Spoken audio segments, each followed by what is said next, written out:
Hi, my name is Januka Acharya. I'm Nepali interpreter, but I do not see any Nepali clients here, so I'm just sitting here.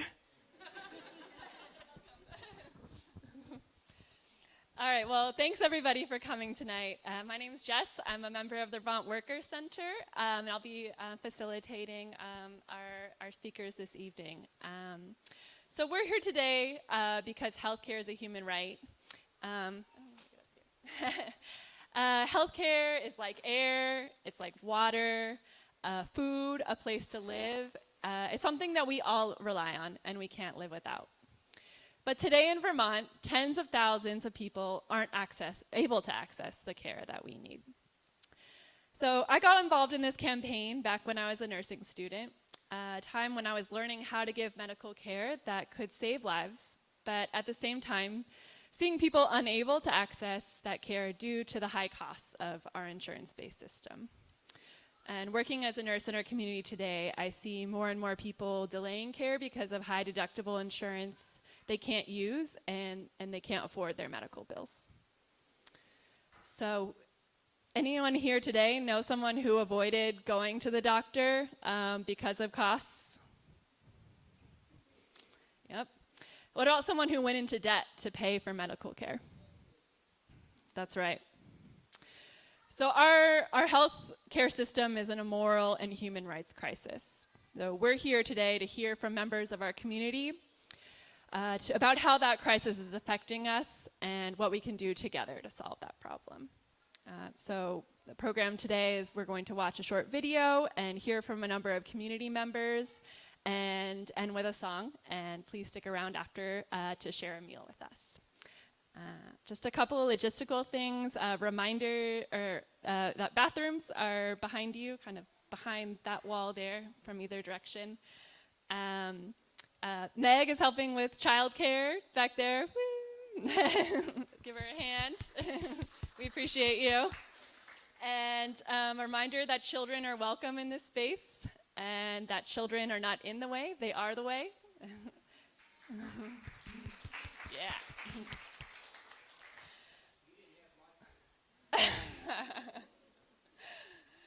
So, before I introduce our speakers, I want to share a quick story that we want everyone to know about.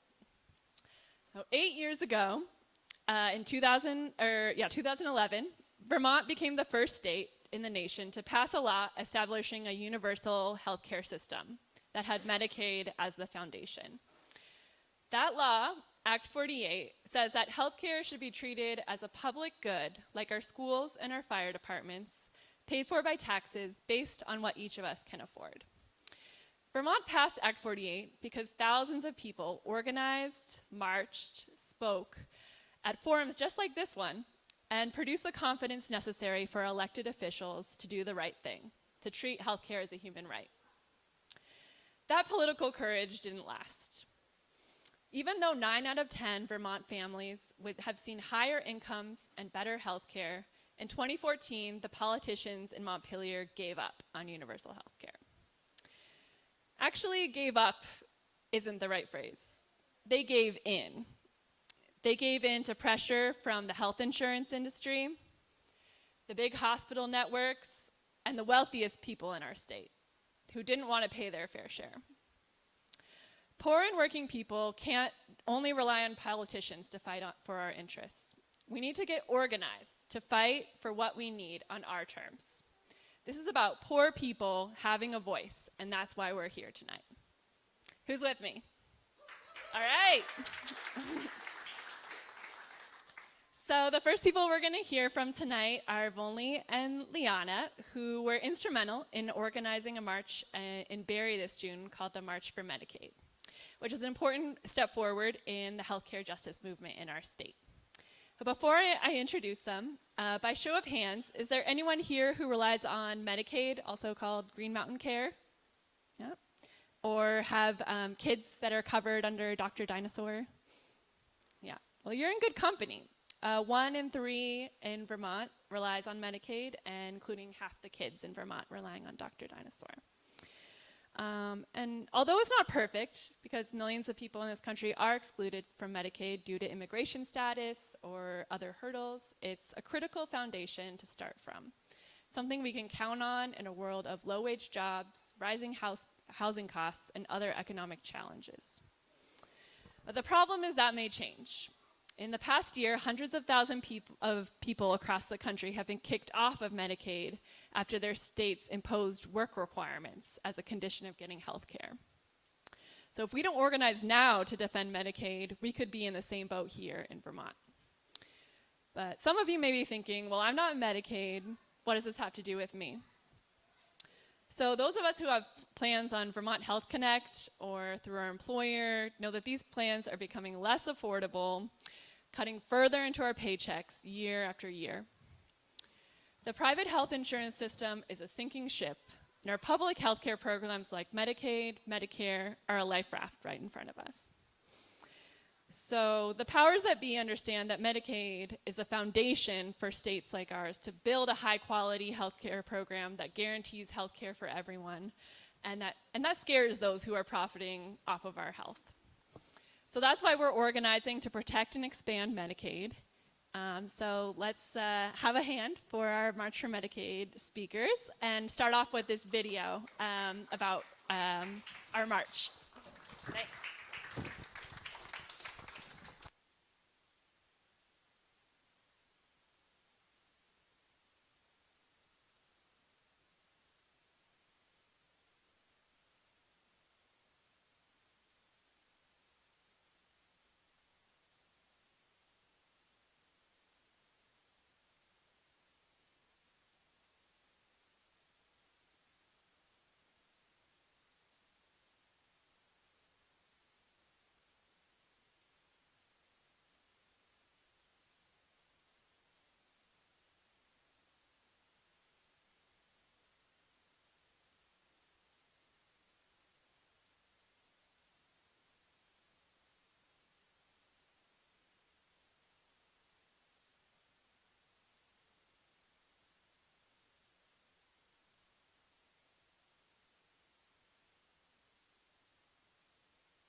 Welcome everyone to Barrie. I've had the privilege of being the pastor here at the Presbyterian Church for a number of years. We're marching today because healthcare is a human right. We're going to go down to the stop sign to Main Street, take a left, and go down Main Street to City Hall Park.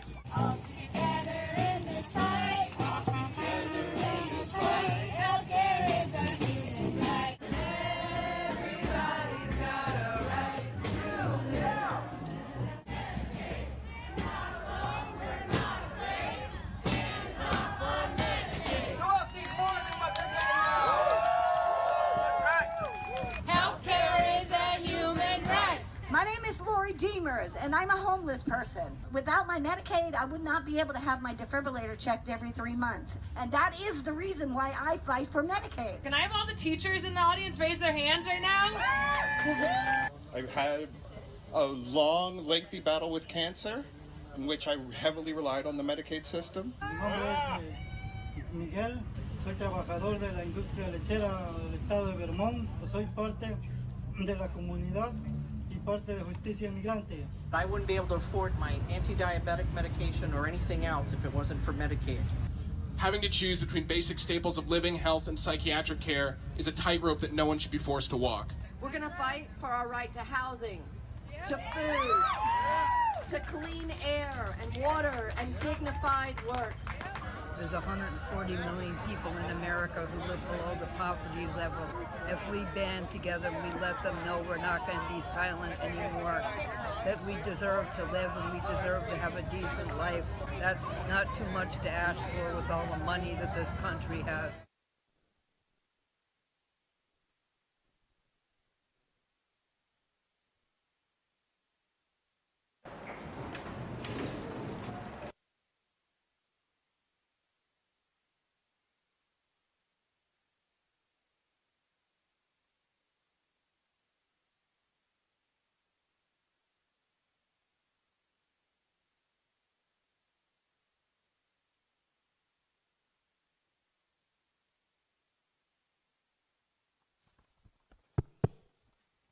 Hello, everyone.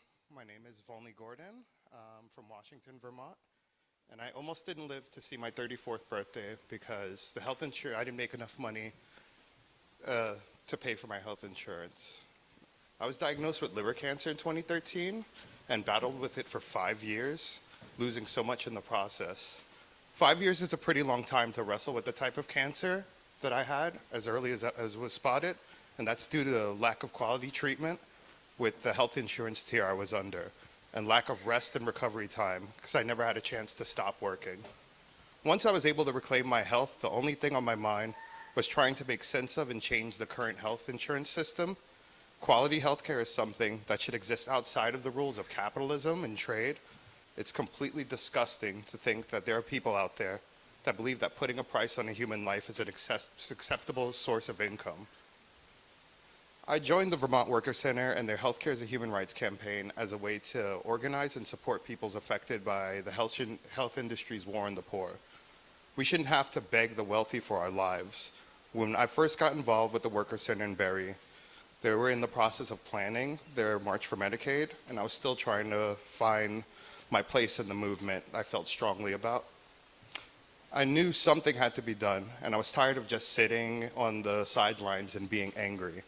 But I also felt that I, myself, couldn't do anything to fight the powers in control of our health and ultimately our lives. As I settled into the planning process and started reaching out to the community to urge them to attend the march and listen to their stories, I started to realize that yes, I alone couldn't do anything, but I wasn't alone.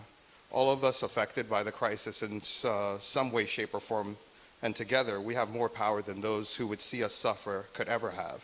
It made me want to share my story and connect with my brothers and sisters also suffering. As different as we are all connected in the struggle to exist and live healthy, productive lives, regardless of where we are from, who we are, or where we're going.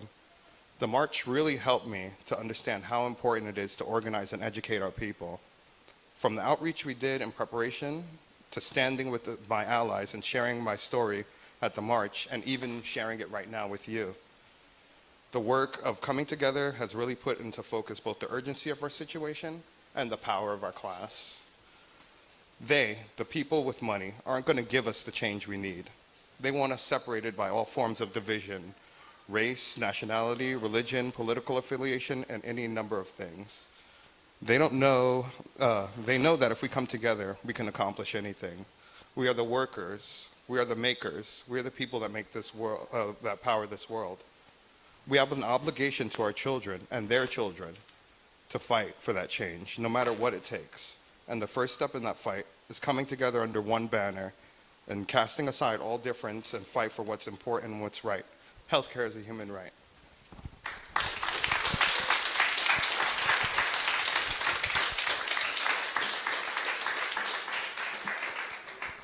Good evening. My name is Liana Gayet, and I'm from Montpelier.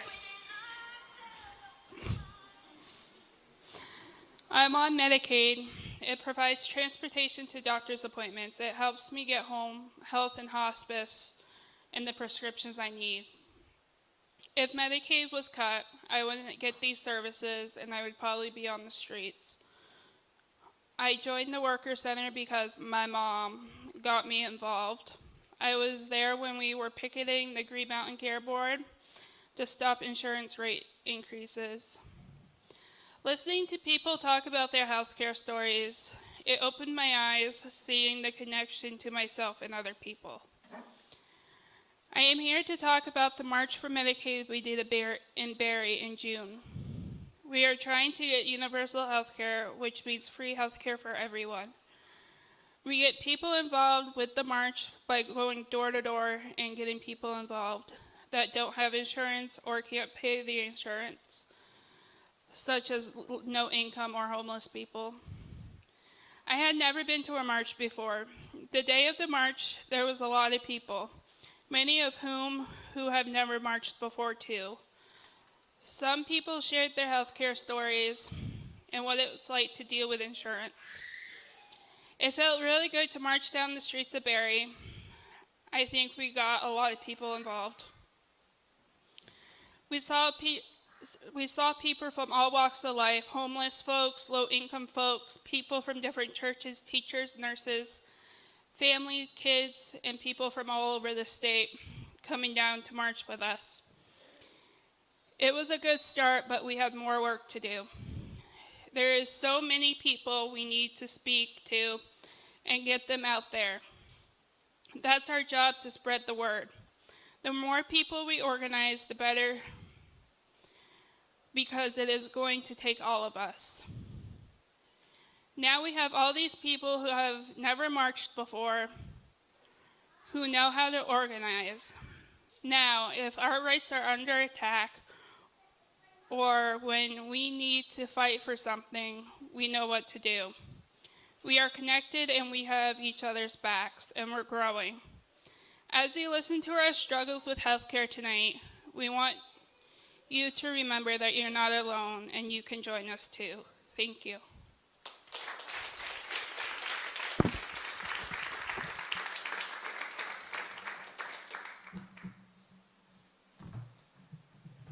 All right. All right. Thank you so much, Yuan. That was really powerful. And so we have a few more speakers tonight because the healthcare affects us all in different ways, and we want to hear from a number of folks about their stories. And so next up, we have Abel from Migrant Justice, who's gonna. Oh no, oh, I'm behind you. Oh, Miguel, or Abel and Madeline. So welcome them. Sorry, Madeline, I didn't mean to leave you out. Hi everyone, how you doing? Good. My name is Abel with Migrant Justice, and I'm an organizer. My name is Madeline, and I also work with Migrant Justice. And today we are here to stand in solidarity with all of you as you are fighting to expand and to win Medicaid for everyone. And we're standing in solidarity because a win for all of you means a win for migrant farm workers that are milking the cows in Vermont. And we just wanted to share a little bit about some of the survey results and some of the reality that migrant farm workers are facing on the dairy farms in Vermont. 96% of workers reported having to work with chemicals. 93% reported chemical-related health issues. 82% reported harm from carrying or moving heavy things or machinery on a farm. 70% of workers reported getting hit or kicked by a cow. 66% of workers reported one or more mental health concern on the farm. And 51% of workers reported harm arising from exposure to powder or liquid chemicals such as food bags that are used for the food of the cows to disinfect them. And 43% of workers reported having been crushed or harmed by the doors or the gates, which sort of separate the cows from the barn on the back of the barn.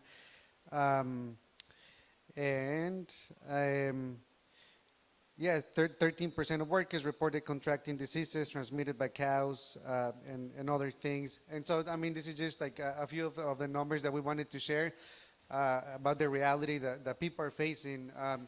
And, basically to say that, that's why we're here to stand with all of you in support, and that's why we wanted to invite you, as we are calling on Hannaford, to take responsibility for those human rights abuses that farm workers are facing. And my colleague Madeline will share a little more. Yeah, so as you heard from Abel, the dairy industry is incredibly dangerous, and there are a lot of risks to health and safety for farm workers. And so part of protecting farm workers' health and safety in this dangerous industry is organizing for just and dignified and safe working conditions.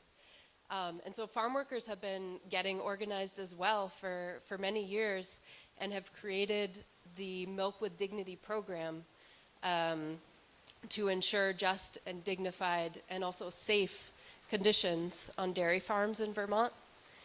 And right now, as Abel mentioned, migrant farm workers are campaigning against the supermarket Hannaford, because Hannaford sells lots of milk, I'm sure. Raise your hand if you shop at Hannaford. I do. Yeah, so Hannaford is a big supermarket here. A lot of us go to Hannaford. Hannaford sells a lot of milk, and a lot of that milk is produced in Vermont on farms where farm workers work. And so Migrant Justice is calling on Hannaford's, the supermarket, to join Milk with Dignity and ensure that there are safe, dignified, and just conditions for farm workers who are living and also working on these farms that Hannaford is producing their products from. So we just wanted to mention briefly that there's a really big event coming up.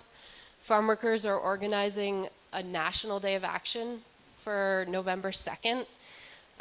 We're looking for folks to join the action. There's going to be a big rally in Essex at 4:30 p.m. And we have a big stack of flyers that we'd love to share with all of you. So thank you. Thank you so much. All right, so next up we're going to have Mike Leonard, who is a Workers' Center member and a paraeducator and a member of the Burlington Education Association.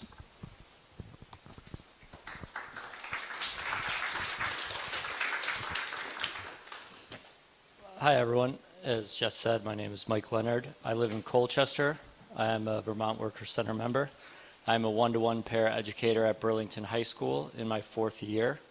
I also run the Unified Sports Program at the school in conjunction with Special Olympics Vermont and Vermont Principals Association.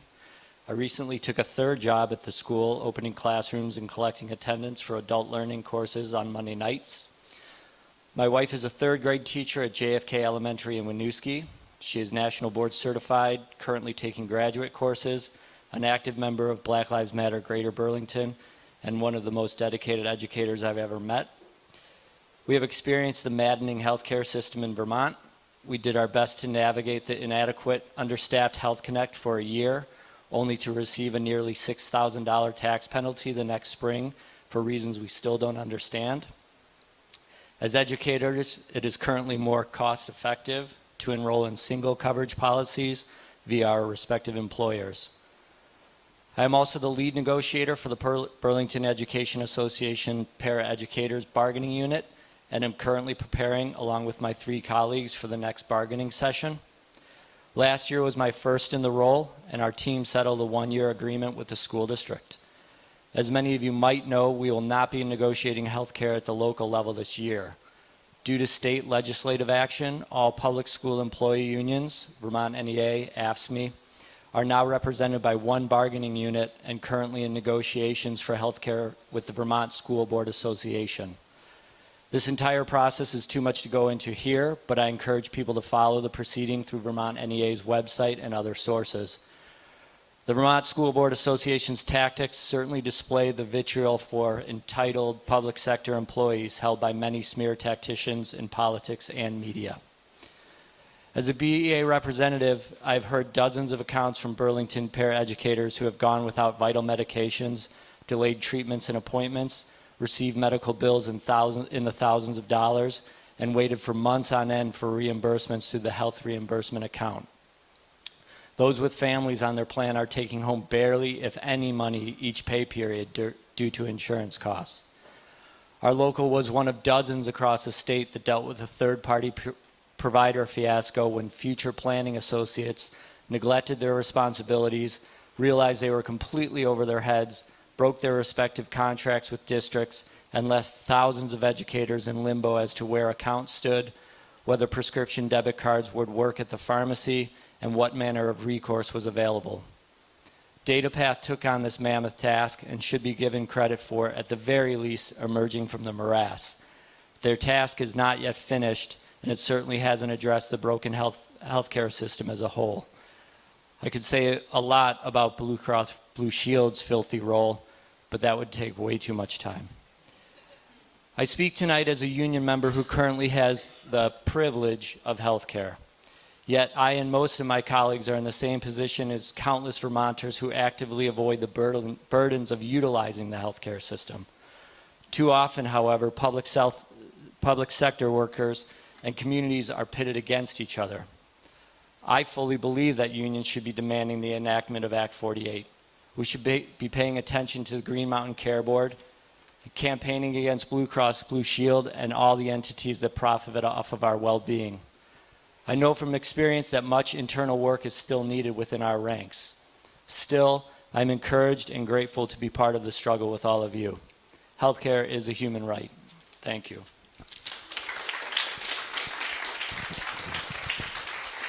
Thanks, Mike. All right, and our final speaker for tonight is Maddie, who is a Worker Center member. Thank you. Hi, folks. My name is Maddie Walker. I live here in Burlington, and I've been a member of the Worker Center for going on a year now. I was 18 when I was diagnosed with a chronic illness, and when you're 18, you're supposed to be doing dumb stuff like trying out bangs and forgetting to call your parents. And I was bedridden, and I wasn't prepared for that. I wasn't prepared for all the doctor's appointments. I wasn't prepared for shelling out my last $50 for a specialist appointment, only to be told that they didn't even know why they were seeing me. I wasn't prepared to stop going to school and seeing my friends because I had doctor's appointment after doctor's appointment, and when I wasn't in a waiting room or a doctor's office, I had to figure out how I was going to pay for all of it because I didn't know. I was 18. I thought I was going to go to school. I thought I was going to try drinking, probably not like drinking that much, and just go back to my academics. And instead, I found myself trapped in this cycle of bureaucracy and paperwork and just hopelessness.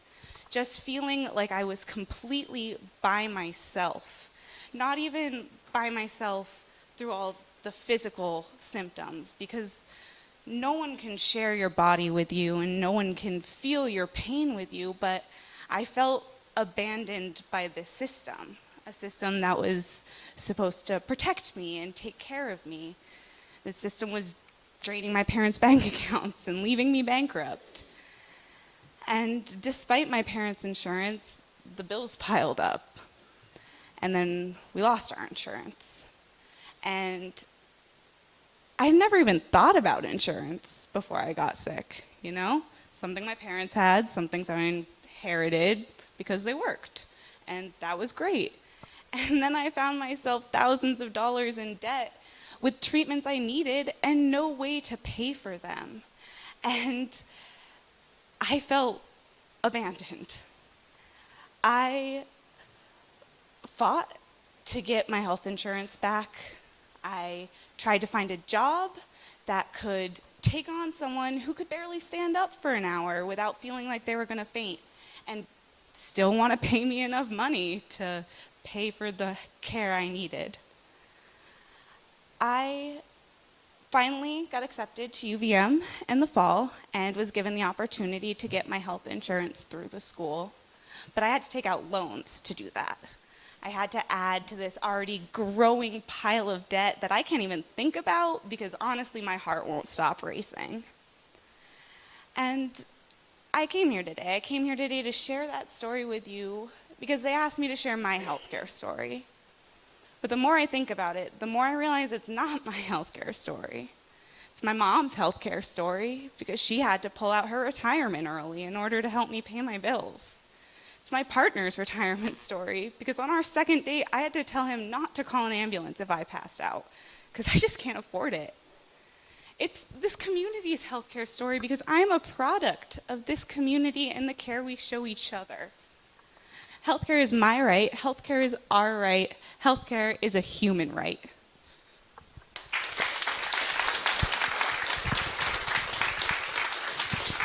Thank you so much, Maddie. Let's give another round of applause for all of our speakers tonight. All right. So, before we wrap up, I wanted to have a quick moment for you to talk to someone that you don't know and talk to folks about any healthcare experiences that you or anybody that you know have had. Any ways that the healthcare crisis has touched people in your community. So just take a couple minutes to talk to somebody that is new to you.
All right, go ahead and take another few moments to wrap out your discussion, and then we'll bring it back.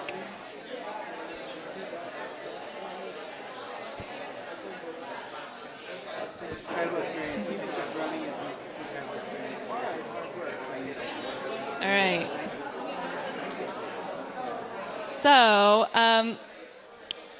we have a few more minutes for folks to share anything that came out of these small discussions that they want to share out to the rest of the group. I have another mic here if anyone wants to.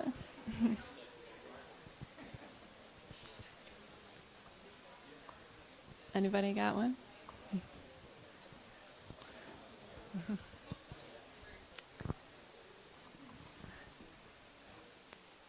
No? All right, get us started off. We're neighbors and we didn't know it. It's Vermont. It's not a healthcare story, it's just a Vermont story.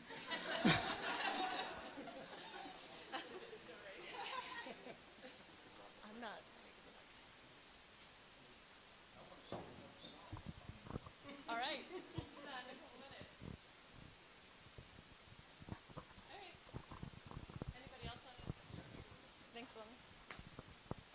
Yeah, just talking to my neighbor here, we were talking about dental problem that her co-worker was having. And yeah, that's insane how health insurance usually doesn't cover dental expenses, which is like pretty obvious, you know. That's like the first thing that starts to go on our bodies. So our teeth aren't part of our mouth, right? our body. And our mouth. Anybody else? Oh, I'm going to start here. Okay. She's closer. So this is my first time being in an event like this, and I just want to say thank you all for sharing your stories. Number one, really incredible to hear. The person that I spoke... Oh, okay. Thanks. So the person that I spoke to talked a lot about the language barriers that come into play when trying to seek healthcare.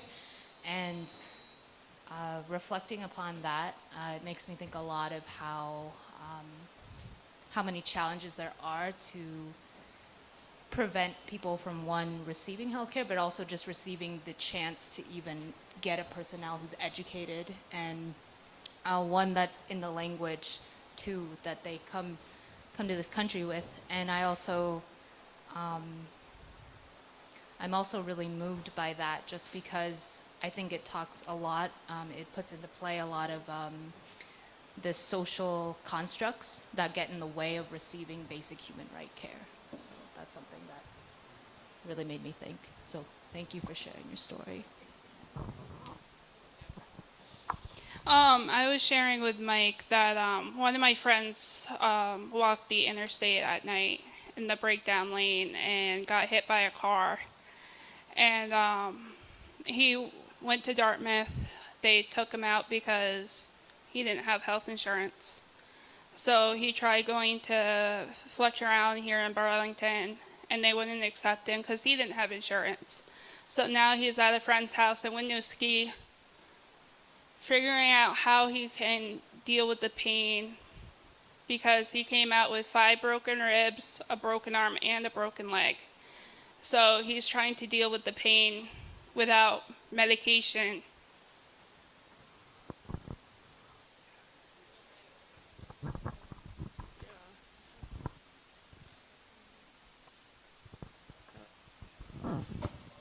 Hi.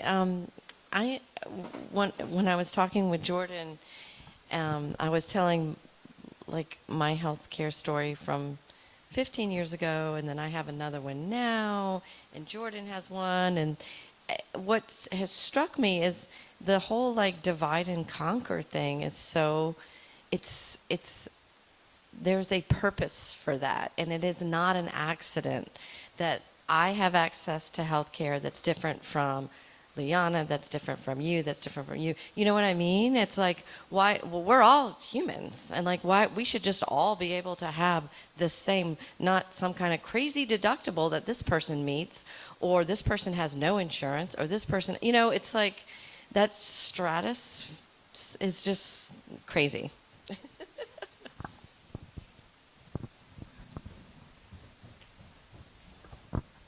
I'll just use this one.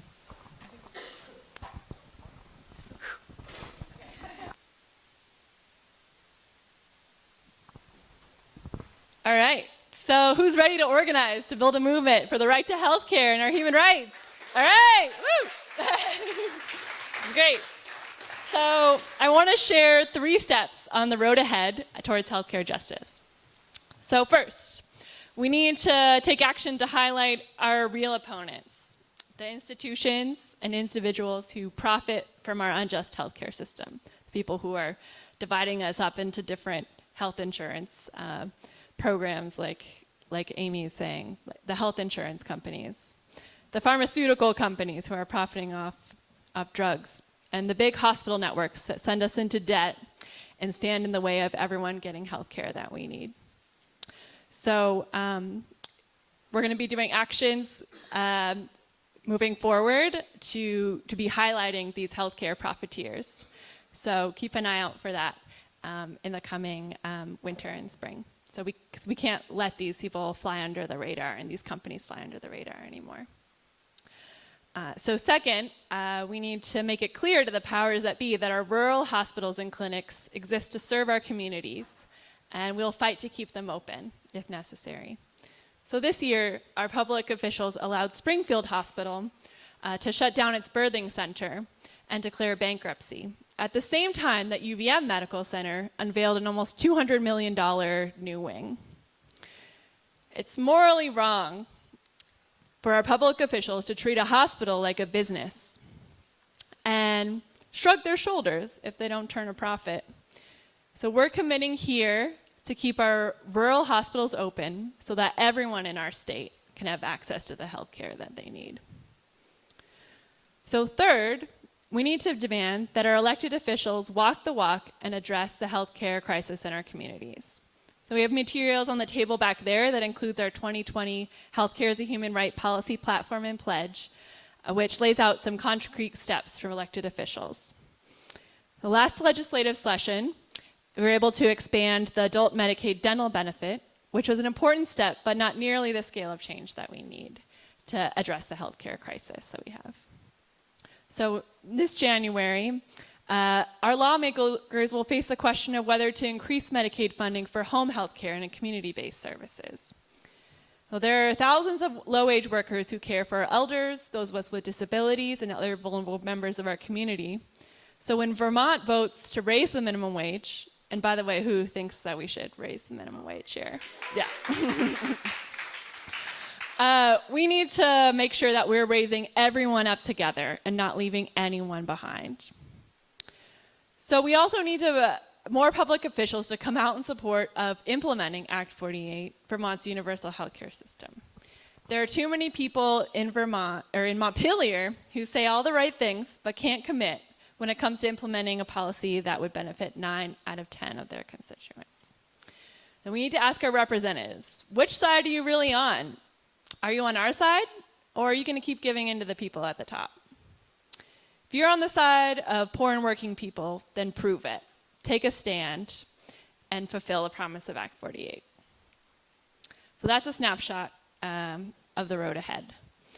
And I do want to give a shout out to a couple of folks who are from the Office of the Healthcare Advocate who are doing, you want to raise your hands? Who are doing important work in addressing the crises that people have now. And feel free to reach out to those folks if there are things that you're needing some guidance with. But I want to be very clear, though, before we wrap up, that none of these changes are going to happen without a movement. And we need to also need to prioritize organizing. Movement is about organizing, developing ourselves as leaders, and sticking with it for the long haul. So I'll ask again, who's ready to organize for guaranteeing healthcare as a human right? All right. So we have organizers here in the room. You can raise your hand if you're somebody who's an organizer with a worker center. Yeah? Yeah. So please sign up and talk to these folks and get involved if you haven't already. And please stick around for dinner. And we're going to wrap out with a song, but first let's have another round of applause for all the folks who spoke tonight.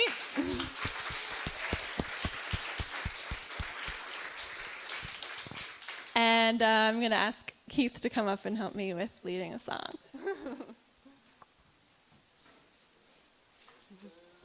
All right.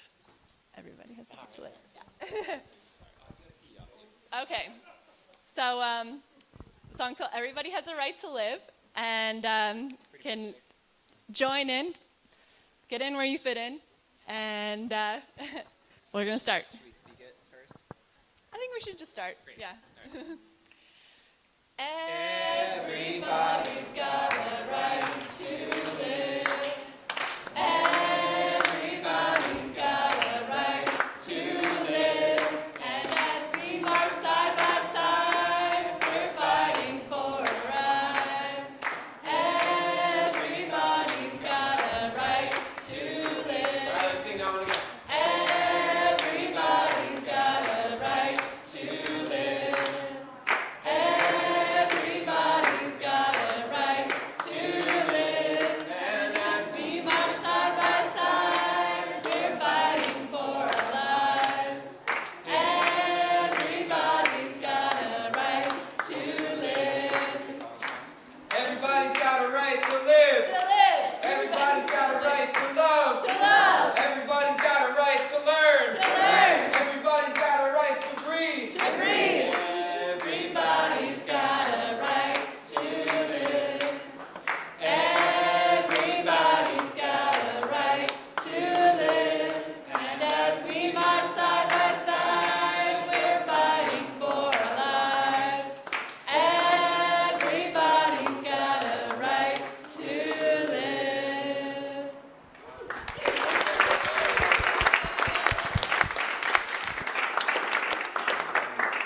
So we're going to have an awesome meal from the People's Kitchen.